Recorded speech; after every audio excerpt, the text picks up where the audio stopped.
தாய் தமிழ் உறவுகளுக்கு வணக்கம். பீர் குடிக்காதீங்க என்ற தலைப்பில் இந்த காணொளியை நாம் காண்கிறோம். பீர் குடிக்காதீங்க என்ற தலைப்பில் இந்த காணொளியை நாம் காண்கிறோம். பீர் என்பது தற்பொழுது 15 வயது இளைஞர்கள் கூட பீர் குடிக்கிறார்கள். மாணவர்கள், இளைஞர்கள், வயது முதியவர்கள் குடிக்கிறார்கள். இந்த பீர் உடலுக்கு குளிர்ச்சியை தருகிறது என்று குடிக்கிறார்கள். தினந்தோறும் குடிப்பவர்கள் உண்டு. வாரத்துக்கு ஒரு முறை, வாரத்துக்கு 2 முறை குடிப்பவர்களும் உண்டு. சனிக்கிழமை இரவுதோறும் குடிப்பவர்களும் உண்டு. அதுபோக ஒரு பீர் குடிப்பவர்களும் உண்டு. ஒரே நேரத்தில் 3 பீர் குடிக்கிறவங்களும் இருக்காங்க. கேட்டால் உடலுக்கு குளிர்ச்சியாக இருக்குது, முகம் பொலிவாக இருக்குது அப்படின்றாங்க. ஆனால் இந்த பீர் குடிக்கிறக்கூடிய ஒரு மருத்துவ காரணத்தை ஒரு சிலர் பரப்பிட்டு வர்றாங்க. என்னென்னா, பீர் குடிப்பதால் சிறுநீரக கற்கள் வெளியேறுகின்றன, யூரினில் வெளியேறுது அப்படின்னு சொல்கிறாங்க. இது தவறான கருத்து.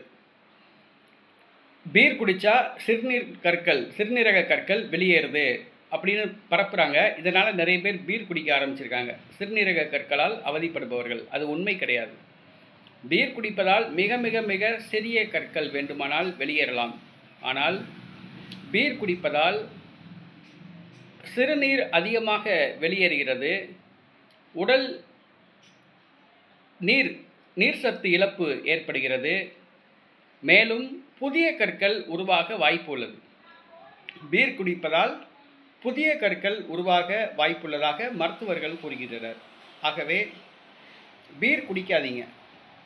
பீர் குடித்தால் இந்த சிறுநீரக கற்கள் வெளியேறுதுன்னு சொல்கிறாங்க. அது உண்மை கிடையாது.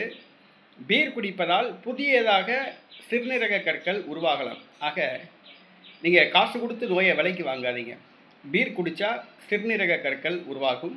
ஆகையால் தயவுசெய்து மாணவர்கள், இளைஞர்கள், வயது மூத்தவர்கள் யாரும் பீர் குடிக்க வேண்டாம் என்று கேட்டுக்கொள்கிறோம்.